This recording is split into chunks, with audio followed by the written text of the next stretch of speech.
Hey guys, welcome back to my channel. आज की कहानी बहुत ही ज़्यादा डरावनी होने वाली है, तो अपने अपने हेडफोन्स डाल लीजिए और सुनिए आज की कहानी। दिया नाम की एक लड़की थी जिसकी शादी विजय नाम के लड़के से अभी कुछ समय पहले हुई थी। उनकी शादी के बाद पूरा परिवार बहुत खुश था। दिया और विजय भी बहुत खुश थे। कुछ दिन बाद दिया की सासू माँ दिया को लेकर मंदिर जाती है। घर वापस आने के बाद दिया का बर्ताव बहुत ज़्यादा बदल जाता है। घर आते ही वो अपने कमरे में चली जाती है और दिन भर बाहर ही नहीं आती। उसके घर वाले उसे खाना खाने के लिए बुलाते हैं, लेकिन तब भी वो बाहर नहीं आती।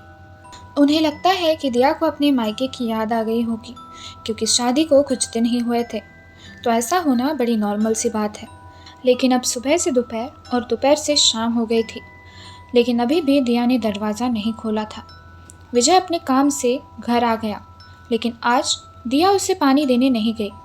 दिया रोज़ विजय को काम से आने के बाद पानी का ग्लास देने जाती थी, तो विजय अपनी माँ से पूछता है कि दिया कहाँ है। तब उसकी माँ उसे बताती है कि जब से हम मंदिर से आए हैं तभी से ये अपने कमरे में चली गई है। ना इसने पानी पिया, ना ही खाना खाया। पता नहीं क्या हो गया है इसे। विजय तो परेशान हो जाता है। वो कमरे का दरवाज़ा खटखटाता है, दिया को बुलाता है, लेकिन दिया दरवाज़ा नहीं खोलती।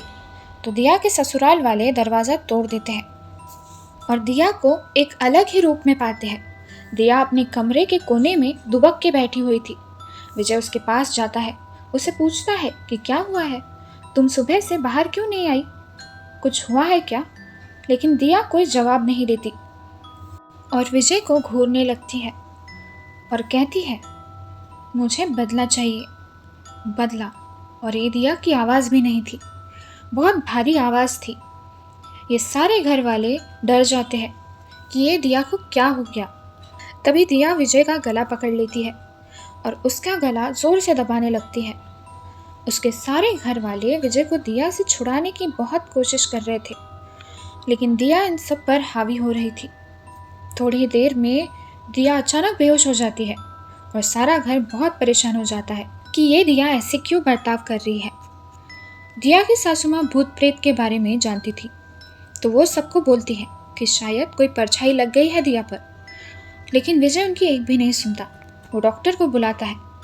डॉक्टर तो बोलते हैं कि सब नॉर्मल है, इन्हें आराम करने दो, बाकी ये अपने आप ठीक हो जाएंगी।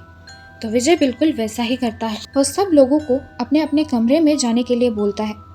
दिया की सासू माँ उसे बोलती भी है कि बेटा बात कुछ और ही है, लेकिन विजय तो इन सब में मानता ही नहीं था। तो वो तब भी उनकी नहीं सुनता और अपने कमरे का दरवाज़ा लॉक कर देता है और सोने चला जाता है।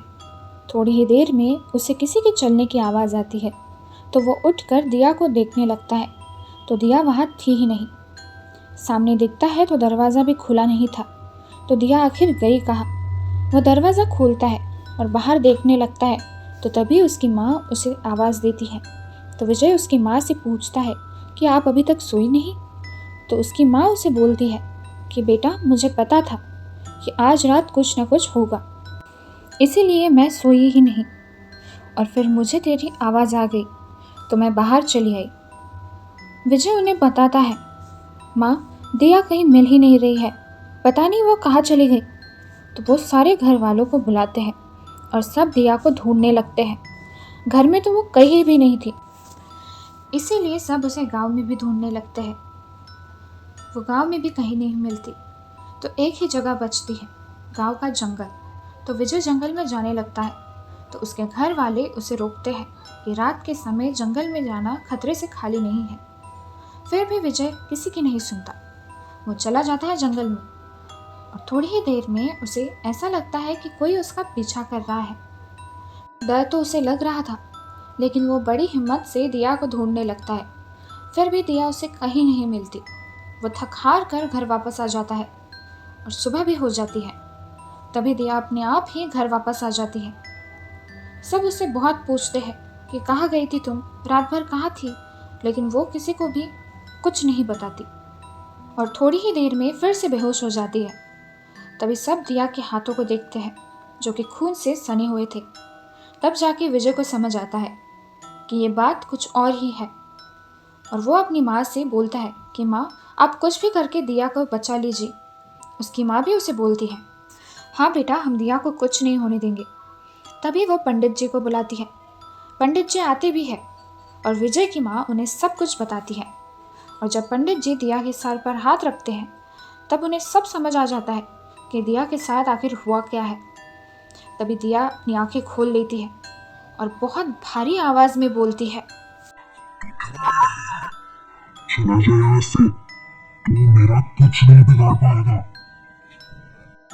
पंडित जी सबको दिया को पकड़ने के लिए बोलते हैं और उस पर गंगा जल डाल देते हैं और दिया जोर जोर से चिल्लाने लगती है। पंडित जी विजय की माँ को बोलते हैं, हमें हवन करना होगा और अभी करना होगा। अगर ये आत्मा दिया के शरीर में कुछ देर और रही तो इसे निकालना बहुत मुश्किल हो जाएगा। तो हवन की तैयारी शुरू हो जाती है और पंडित जी दिया को बुलवाते हैं। दिया तो किसी के काबू में ही नहीं आ रही थी। 4 लोगों ने दिया को पकड़ा हुआ था, फिर भी दिया को संभालना बहुत मुश्किल हो गया था। दिया को वहां बैठाया जाता है। पंडित जी पूछते हैं, बता कौन है तू? लेकिन दिया कुछ नहीं बोलती। फिर पंडित जी एक बड़ी सी छड़ी निकालते हैं और फिर से पूछते हैं, बता कौन है तू? दिया फिर भी कुछ नहीं बोलती। तब पंडित जी दिया को मारने लगते हैं। ये सब विजय से देखा नहीं जा रहा था। तब उसकी माँ उसे संभालती है। मार पड़ते ही दिया बोलती है, मैं मंदाकिनी हूँ। मंदाकिनी नाम सुनते ही सब और भी ज़्यादा डर जाते हैं। तभी पंडित जी पूछते हैं, बोल क्या करने आई है यहाँ और क्यों इस लड़की को परेशान कर रही है? तो वो बोलती है कि इस लड़की ने मुझ पर पैर रखा था और तभी से मैं इसके साथ हूँ। अब मैं इसे कभी छोड़ के नहीं जाऊँगी। मुझे भी एक सुहागन की तरह रहना है। जब मेरी शादी हुई थी तब तो मैं नहीं रह पाई, मुझे मार दिया गया, लेकिन अब मैं यहीं रहूँगी। तब पंडित जी पूछते हैं, क्या हुआ था तेरे साथ, बता। तो मंदाकिनी अपनी कहानी बताने लगती है। जब मंदाकिनी की शादी हुई थी तब उसके ससुराल वाले उसे बहुत परेशान करते थे, उसे दहेज मांगते थे। लेकिन मंदाकिनी इतने पैसे कहाँ से लाती? जितने भी पैसे थे उसके माँ बाप अपने शादी के समय ही दे दिए थे। फिर भी उसके ससुराल वाले उस पर बहुत अत्याचार कर रहे थे, मारते थे उसे खाने भी नहीं देते थे। एक दिन बात बहुत आगे बढ़ जाती है तो उसके घर वाले उसका खून ही कर देते हैं और उसकी लाश जंगल में कहीं गड्ढे में गाड़ देते हैं और गांव में ये फैला देते हैं कि मंदाकिनी किसी लड़के के साथ भाग गई। ये सब सुनकर पंडित जी उसे बोलते हैं, इसमें तेरी कोई गलती नहीं थी, लेकिन अब जो भी तू इस लड़की के साथ कर रही है तो इसकी क्या गलती है, इसे छोड़ दे। तो मंदाकिनी बोलती है, ठीक है छोड़ दूंगी मैं इसे, लेकिन तुम्हें मेरा अंतिम संस्कार पूरे रीति रिवाजों के साथ करना होगा, तभी मुझे मुक्ति मिलेगी। पंडित जी हाँ तो बोलते हैं, लेकिन उन्हें एक बात समझ ही नहीं आती कि मंदाकिनी को तो अपना बदला चाहिए था, तो अब ये बिना अपना बदला लिए मुक्त क्यों होना चाहती है? क्योंकि मंदाकिनी ने तो अपना बदला पहले ही ले लिया था। रात में जब दिया गायब हुई थी तभी मंदाकिनी अपने खून का बदला लेने गई थी और उसने उसके ससुराल वालों को जंगल में ही मार दिया था। जो खून दिया के हाथों पर लगा हुआ था वो भी उन्हीं का था। जब विजय और बाकी के लोग जंगल में मंदाकिनी की डेड बॉडी को ढूंढने जाते हैं तभी उन्हें उन लोगों की भी लाशें मिल जाती है। बहुत ही दर्दनाक मौत मिलती है उन्हें। सबको तो यही लगता है कि ये किसी जंगली जानवर का काम है, क्योंकि लाशों की हालत बहुत ही ज़्यादा खराब थी। उनका चेहरा पहचान में भी नहीं आ रहा था। अब मंदाकिनी ने तो अपना बदला ले लिया और विजय के घर वालों ने उसका पूरे रीति रिवाजों के साथ अंतिम संस्कार भी कर लिया। लेकिन दिया अभी भी बहुत ज़्यादा कमज़ोर थी। उस बेचारी को क्या पता था कि उसके साथ ऐसा कुछ हो जाएगा। जब दिया मंदिर से घर वापस जा रही होगी तब उससे गलती से या फिर अनजाने में जहाँ पर मंदाकिनी की लाश गड़ी हुई है वहाँ से वो चल दी होगी, इसीलिए मंदाकिनी उसके पीछे पड़ गई थी।